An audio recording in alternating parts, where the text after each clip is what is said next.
نو زما عزیزانو عرض داو چې رسول الله صلی الله علیه وسلم د مکی زندگی تاسو ته پته چې تمام عرب دنیا خلاف تا نو پیغمبر بدا سے چل کولو چې د شپې به خپل څوکۍ مرګري برابر کړي وسه الله ورته فرمایل چې والله يعصمك من الناس والله يعصمك من الناس اے پیغمبر زستا څوکیدار یم ته پیری په ځان ولې ودرې زبد ساتم بلغ ما انزل اليك من ربك چې زاده درته سویم په کولاو مټي وایا باقي زپوي ګودي په دا د مکی ژوند دا دیر لس کاله رسول الله صلی الله علیه وسلم چې په کوم حال کې تیر کړي داغه بیان د چا په سمجھ کې نه راځي دیر لس کاله اخر قران راغی چې پیغمبر ډېر ستړی شوی خپل خوارای دی پورا وکړي انذرتهم ام لم تنذرهم لا یؤمنون کدو یره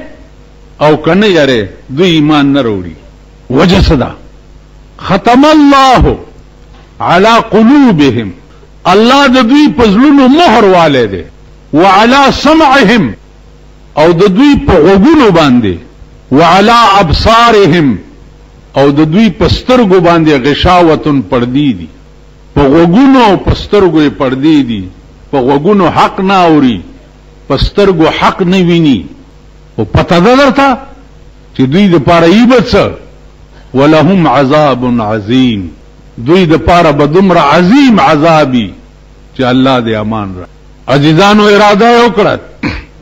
چې څو کم یا الله ووس مکه پرېږده او هجرت ته وکړه بس ختم شو خبره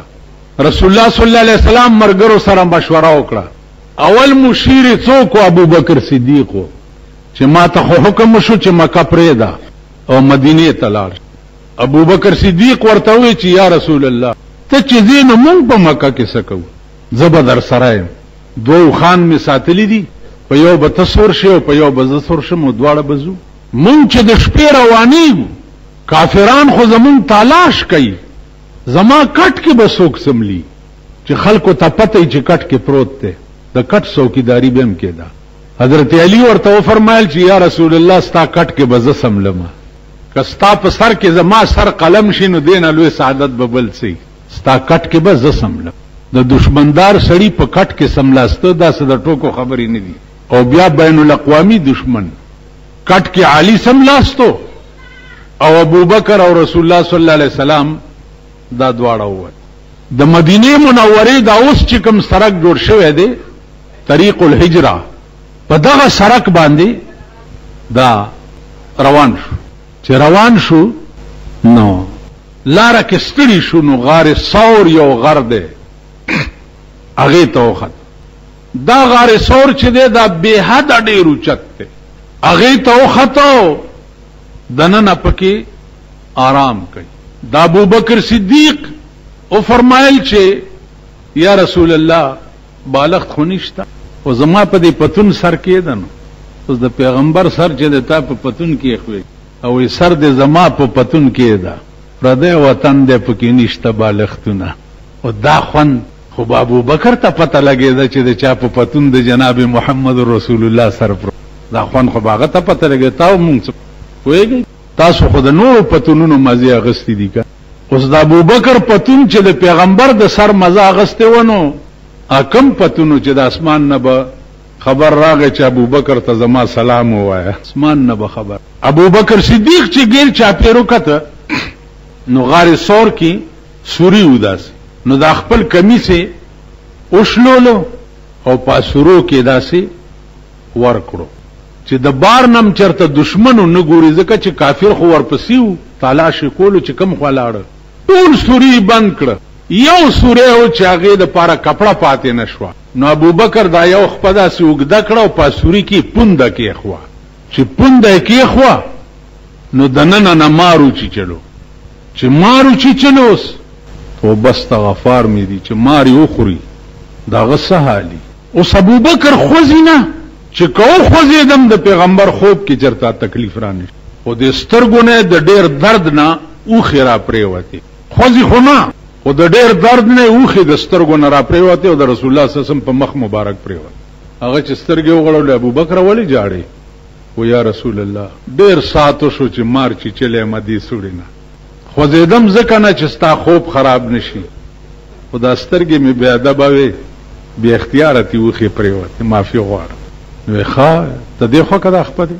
چې خپه یې دې خوا کړه. الحمدلله رب العالمین پې ووی او پې چوفې. ابوبکر وایي چې په خدای مې دې قسمي که دام راته پته لګېده چې زما خپه کې ازغی تللی بس ختم شو. نو د پیغمبر خوله چې وي الحمدلله نو هغې ته ماران ټینګېدی شي. زه دوایي دکان کې ناست یم، یو سړی راغی نو ما ته دوایي واغسته، سلو ورکړه، د شپږ شلو روپو وه. مال دوایي دې د پیرنګیانو جوړه کړې، د شپږ شلو واغسته او ما له 5 پیسې راکړې. ویله مونیان خو 5 پیسې یو د دې خلکو چې خېټې مګلو لړو شي نو مولا ته راشي چې نوم مې پرېوت. نو مولیان وایي چې مونږ سره د نوم اجازه ده. اول دوی نه تپوس وکړه چې نوم لا کوم ځای پرېوځي. دې دمګرو ته ووایه چې نوم کوم ځای پرېوځي. دا خو چېرته سړی زور وکړي نو دا د خېټې پټې زور والي پکې درد پیدا شي. نو دی وایي چې نوم مې پرېوت. نو مولا ورته کیني چې کیني دا چل پکې کوي، دا چل پکې کوي او دې خوانه مګي دې خوانه رم. ته دې مولا نه تپوس وکړه چې د نامه نه لاندې ځای ته کتل روا دي، ځکه چې پرتوګې ښکته کي که نه د دې نوم نه یو سوتر برم چې لاندې دې وکته نو دا عورت دی، لکه ان چې دا عورت ته وکتو دومره ګناه ده او دا ورته پرتوګ ښکته کړي پکې دا کړي نوم یې په ځای شو. بیا داسې راکېني وایي دا ګوتې کټې ونیسه، بیا په دې شا والا زور کوي، سم چاپېګري نوم کوم ځای پرېوځي. او عزیزانو څه به درته و یا الہی یہ تیرے سادہ دل بندے کدھر جائیں، یا الہی یہ تیرے سادہ دل بندے کدھر جائیں کہ سلطانی بھی عیاری ہے درویشی بھی عیاری. خدا دا خلق کم فالار. یو بزرگ ته یو سړی راغی تعویذ راته ولي ډېر څه وکړه، ویل نه راځي تعویذ ویل ولیکه. نو هغه ورته ولیکل چې یا اللہ تو جانتا ہے کہ میں جانتا نہیں، یا اللہ تو پوہیگی جمانا تعویذونه نہ راځي. یا اللہ تو جانتا ہے کہ میں جانتا نہیں لیکن کیا کروں یہ تیرا بندہ مانتا نہیں. سو حکم دا منی نہ ظالم بس پورا اکڑا وار په دې عظیم قهر نن دا قوم اخته دی. یو نه دی کړه عذابونه چې په دې قوم نازل دي. رسول الله صلی الله علیه وسلم هغه مار راوغوښتو چې مار یې راوغوښتو ورته وی تاولې د ابوبکر وچلو امار ورته یا رسول الله غسرا باندې مکو معافي غواړم. عیسی علیہ السلام نن شپږ سوه کاله مخکې تقریر کول خپل قوم ته چې ما نه رستو به یو پیغمبر پیدا کیږي یأتی من بعدی اسمه احمد، ما نرستو به یو پیغمبر راځي چې نامه به احمد وي. بیا به د مکې نه مدینې ته هجرت کوي او په دې غار ثور کې به یو 3 شپې تېروي. نو یا رسول الله د عیسی علیہ السلام د زمانې نه واله تر اوسه پورې په دې غار کې زه ستا د دیدار په انتظار باندې ناست یم. ټولې سوړې ابوبکر بندې کړې چې ما تا ته پکې کتل، دا یو پاتې ونه دی کی پوند ورکړه نو زه په اختیار په ځان پوه شوی نه ستا په عشق کې داسې غرق وم چې د خولې نه مې ابوبکر چیچلی شوی دی. معافي وغواړه. مار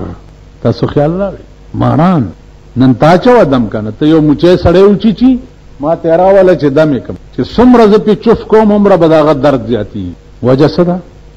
خولې هغه پاتې نه شو، خولې نشته.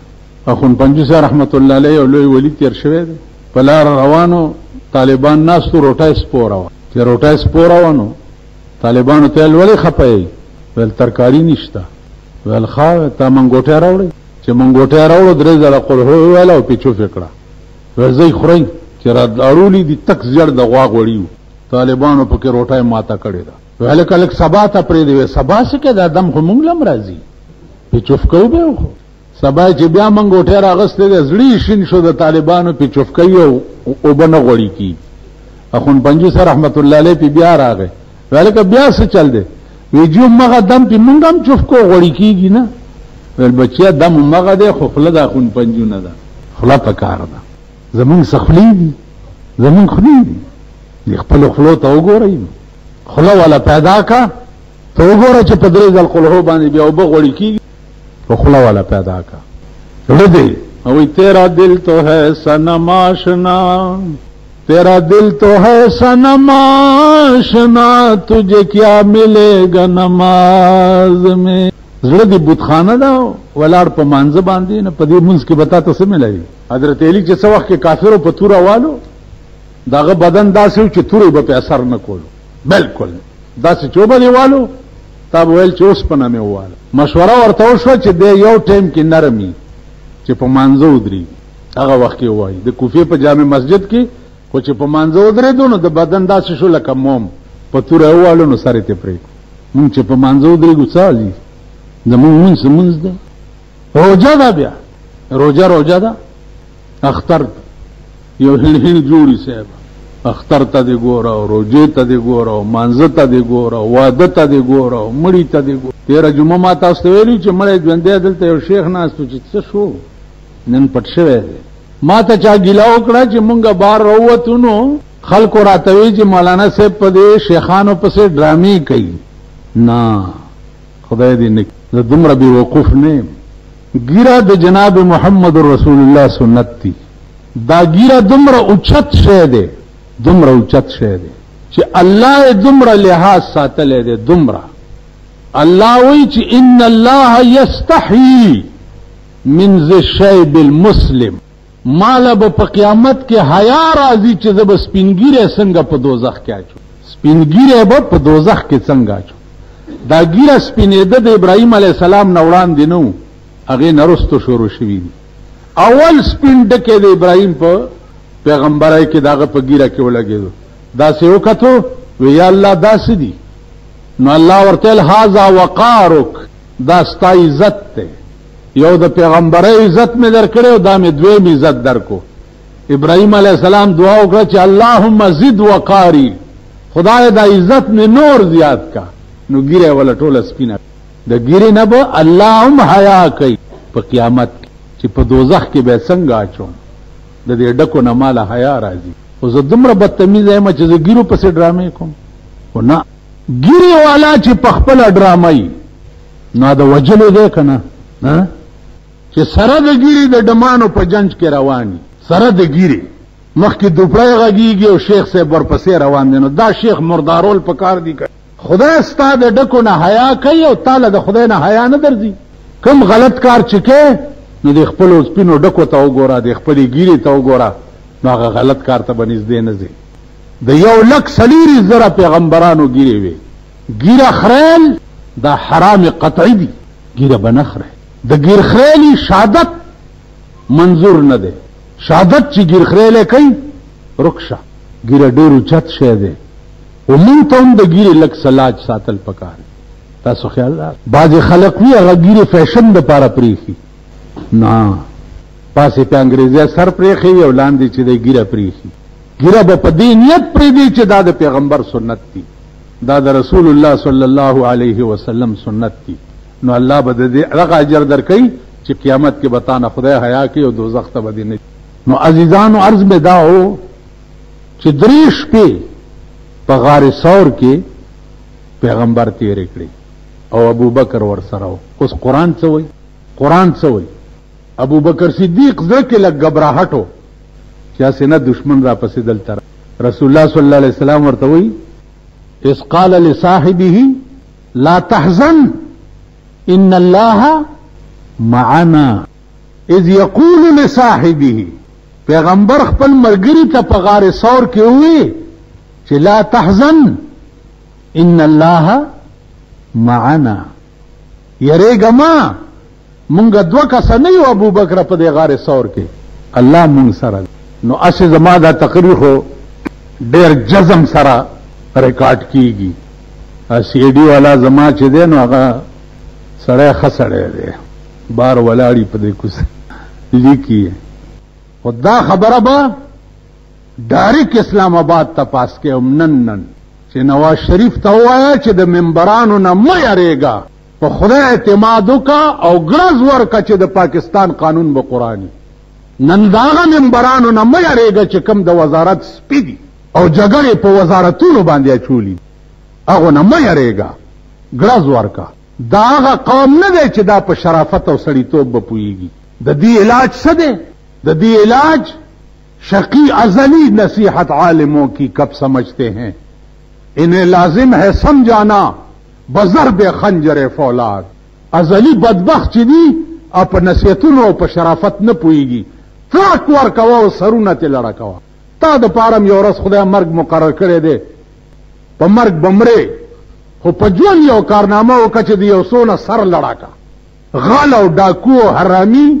چې ونیسې سر ترې لړه کا. خدای به دې مرګرتیا کوي. که د پیغمبر مرګرتیا په کروڑونو خلکو کې په مکه کې کړې وه، نو هغه خدای ستا مرګرتیا په پاکستان کې هم کولی شي. اوس لیډرانو له نور څه په لاس نه ورځي، وایي د جمعې چوټي کینسل کړه، نو د سن 73 د آئین مذاق یې اړاو کو، سن 73 د آئین مذاق یې اړاو کو. سن 73 آئین چا جوړ کړی دی؟ خو دغه ممبرانو جوړ کړی دی. دا کوڅه ډب چې دا اوس په وزارتونو پسې مړه دي، دی جوړ کړی که نه دی جوړ کړی؟ د پاکستان آئین د بنی آدمو جوړ کړی دی که نه دی؟ په اسمبلی کې جوړ دی، بنی آدمو جوړ کړی. او قرآن چا جوړ کړی؟ نو د خدای قرآن وایي چې د جمعې چوټي نشته، او د 73 آئین وایي چې د جمعې چوټي شته، نو ته به حیثیت مولا د خدای به منې او که د سن 73 آئین به منې؟ تاله شرم نه درځي چې ته دا خبره کوي؟ یو دوه درې جمعې وقفه ده پکې که نه، هغه پابندۍ باندې نن هم کته د دې قومان کتم چې څه حالي جوړ کړی دی. یو وختي راغی دغه ته یاره چا روټۍ کم ځای د مالګنډې روخورې خو کور وخوره که نه، خدای دې پې الټۍ او دستونه در باندې ولګوي، خو کور وخوره که نه، ځه که نه. ما ډېره لرې دا روټۍ، نه نه په کار دي که نه جي، بیا به خفه شي. په ما خو چام ریټو نه کو، نو زه چا روټۍ ته نه یم تللی په واده کې، چام په عدالت کې په ما ریټو نه کو چې بجلیګر مولا مونږ له نه دی راغلی. څوک چې ورنشي خوشحالېږي چې لږه روټۍ پاتې شوه، خدای دې سټه وباسه. ستا سوړه کې دا دي چې که دې واده له لانه نه دا سړی به خفه شي، خدای راستي که خفه، په ایمان که خفه کېږي چې لاړ نه شئ. ګورئ خدای ته وګورئ، نه خپله روټۍ ورکوي او مه د بل خوره. هغه ورځ یو دوه مېلمانه کور ته راغه، زه ایله کور ته لاړم 1 بجه،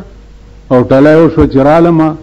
څه چل دی ویلې، دې څه کارم او څه ځای کوي، مشوره کوو در سره. څه مشي مشوره کوي؟ ویل د ده کور والاو سره څه اختلاف دی. مالې روټۍ خورئ؟ ویل او روټۍ به مخورو، مال داسې نیغه لار ونیسئ، کور ته لاړ شئ، روټۍ موټۍ وخورئ، بیا مازدیګر راشئ، بیا به خبرې کوو. څه چل کومه بیټک بل لرې کوم، په خلکو به روټیانې خورم. وایي روک شئ، مخ پناه کوئ. داسې حال دی یا داسې؟ اوس روټۍ هم پرې وخوره او د ښځې فیصلې هم وله کوه. کار مې څه دی؟ کار مې څه دی؟ نه د چا خورم او نه په چا خورم. که مړي له لاړم والله العظیم په دې نیت ځم چې دې کې ثواب دی د دې مسلمان په ما حق، چې رسېدی شم، چې نه شم تللی چا نه دا تمه کو. 13 جمعه باندې زما ترور مړه وه، زه دلته هم که نه وم، د جمعې لمونځ کې هم که نه وم، زما ترور مړه وه، سکا ترور مې مړه وه، د پلار خور مې مړه وه، زوی مې او د هغې مور مې ولېږل، مالځئ جنازه یې وکړي او ماښام ته بیا راځئ. بس ښه ښایي کوي چې عربو کې چې مړی وشي وي خلاص، که نه ده اجیانو صاحبانو؟ او چې مړ شي وي خلاص، نخرې پې جوړوئ او ډنګاوۍ پې جوړوئ، خلاص خښوئ یې. یو کم دی ورته که نستی جنت المعلا کې یا جنت البقی کې، بس وروایي چې کاڼې پې کېږي، خلاص. چې مړ شو بس لاړو، غرق شو، یا غرق شو یا پار شو، یا غرق شو او یا بیړه پار شوه. نو دې وجې نه عزیزانو خدای ته ګورئ، لږ سوچ کوئ، لږ فکر کوئ. آئنده نسل لګیا دی تباه کېږي، بیړه یې غرقه شو، ماشومان غرقېږي لګیا دی، ځوانان غرق شو، تباه شو، ټول بې حیا بې دینه، د بلو پرنټو پیداوار دی، تباه کېږي لګیا دی. دا ملک به څو کاله پس تاسو وګورئ، دا به ډم ملک ډم